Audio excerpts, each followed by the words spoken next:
यह केवल आलोक नुहे अंधार झलुवा एक आलोकर कहानी। यह केवल एक दीप परि जले नहीं बरं प्रत्येक हृदय को आलोकित कर प्रेमर एक अग्निशिखा भाव में उभा हुए। सही साथी आज जी केवल विश्व देखी ना बरं प्रत्येक जीवन श्रीकृष्ण को देखिं।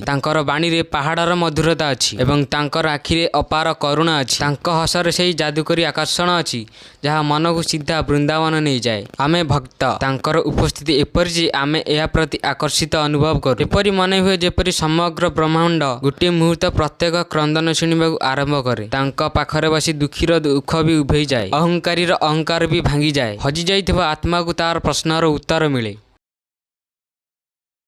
तांकर कौनसी बाह्य शक्ति नहीं तथापि तांका पाखरे सबकिछि अछि जहाँ जीवन को अर्थपूर्ण करिथाए। तांकर हस ही एपरि शक्ति जहाँ जेकोसी व्यक्ति को परिवर्तन करिपारे। महादुख गोटे मुहूर्त हालुका हो जाए, जड़े साधारण व्यक्ति परि देखा जाए। कोमल मधुर एवं प्रेमर परिपूर्ण यह अनिरुद्धंक कहानी। कुनार पांडे विश्व रे जहाँ को विश्व श्री प्रेमानंद गोविंद बोली डाके। कहानीटी होची प्रेमानंद महाराजंकर। प्रेमानंद महाराज 1969 मसीह उत्तर प्रदेश रे जन्म ग्रहण करथिले। तांकर प्रकृत नाम थिले अनिरुद्ध कुमार पांडे। कानपुर रो सारसल ब्लॉक रे जन्म होइथिले। तांकर परिवार थिले तांको माता श्रीमती रामदेवी थिले। तांकर परिवार रे सन्यासी होवार परंपरा थिला। तांको जेजेबापा भी सन्यासी थिले। सेथिपई बदे छोट बेलरु अनिरुद्धंक मन रे भगवान का प्रति प्रेम थिला। से मात्र 5 वर्ष रु भजन कीर्तन रे बुड़ी रहउथिले। तांकर गाँ मंदिर रे सेठी बसी रामायण भागवत कथा शुणुथिले। एते छोट बयस रे गीता भागवत पढ़िया को साधारण कथा नथिला। तांकर परिवार लोक मध्य ए देखि आश्चर्य थिले। बेले बेले अनिरुद्ध भाबुथिले जे जेतेबेले मो परिवार लोक सब चाली जिवे तांको छडा मोर ए दुनिया रे की थिबो। सेतेबेले तांको मन रे जवाब आसे मो संगरे त भगवान अछंती। अनिरुद्धंक मन संसार रु अलग थिला। जेतेबेले पिला माने खेल कूद रे मातुथिले से सेतेबेले मंदिर पहाच रे बसी भगवान को विषय रे भाबुथिले। तांको मां तांको कहउथिले से राति अधरे उठी पत्थर मूर्ति सांगरे गपंती मान जेमिति कि भगवान तांकर बंधु। गाँ लोक भी कहले ए पिला जमा साधारण पिला नुहे, आर मन रे किछि अलगा चलीछि। से पाठ पढुथबा बेले स्कूल रो बहिटू अधिक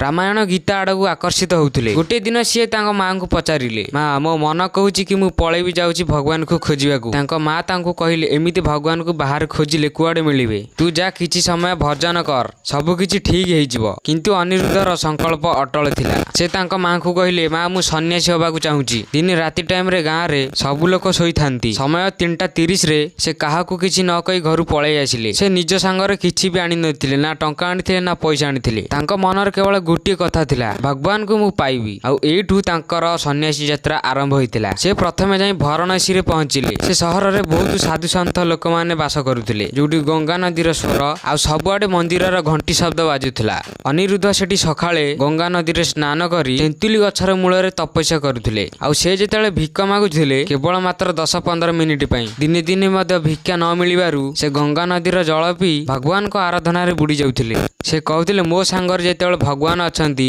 मो पई भोक शोष किछि नुह। से गोटे दिन ध्यान रे बसिथिले। तांको पाखकू आसी जणे संत कहले, काशी रे धार्मिक अनुष्ठान होउछि। दिन रे श्री चैतन्य लीला एवं राति रे रास लीलार आयोजन होइछि। आस जिबा आमे दर्शन करी आसीबा। से तांको सांगरे चली गले रास लीला देखिबा पई। लीला देखिकी तांको बहुत भल लागिला। राधा कृष्णଙ୍କ क्रीड़ा एवं बंशीर स्वर आ भक्त मानकर उत्साह तांको पई नुआ थिला। जेतेबेले लीला सरिला सब घर को फेरिबारे लागिले अनिरुद्धଙ୍କ मन रे हाहाकार हे गला। से भाबिले जदि मु वृंदावन पळेबी सेठी मते सब दिन राधा कृष्णଙ୍କ लीला देखिबाकू मिलिबो। एवं तापरे से वृंदावन चली गले एवं सेठी तांकर जीवन पूरा बदली गला। से सेठी राधा बल्लभ संप्रदाय को भेटिले। से सेठी प्रवचन दबाकू लागिले एवं एठू तांकर श्री प्रेमानंद महाराज नाम रे परिचित हेले। तांको प्रवचन वीडियो 2020 रे सोशल मीडिया रे बहुत भाइराल हेतिला। तांकर कथा बाणी प्रतिटी लोकंकु आकर्षित कला। बहुत बड़ बड़ लोक मध्य तांको भेटिबाकू आसिले। विराट कोहली और अनुष्का शर्मा मध्य 2022 रे प्रेमानंद महाराजंकु भेटिबाकू आसिथिले। विराट कोहली तांको बाणी को सुनी कहिले तांकर प्रवचन सुनिले मन को बहुत शांति मिले। एही परि मध्य बहुत बड़ बड़ लोक तांको भेटिबाकू आसुथिले। आज भी तांको लोक माने दर्शन करिबाकू आसुछंती। से कहउथिले सब जीव भितर राधा रानीकर अंश अछि। कोनोसी जीव को हत्या करिया बहुत पाप। तांको अवश्य 35 वर्ष रे गंभीर रोग को सामना करिबाकू पड़िला। तांकर किडनी खराब हो जाइथिला। ए कथा मु आज एथिपई कहूछि कि आजिकाली प्रेमानंद महाराजंकर देह भल रहुन। तांको मध्य बहुत लोक कहउछंती हमर किडनी नै जायंतु आपनकर संसार को बहुत ଆବଶ୍ୟକ ଅଛି। କିନ୍ତୁ ପ୍ରେମାନନ୍ଦ ମହାରାଜଙ୍କର ହୃଦୟ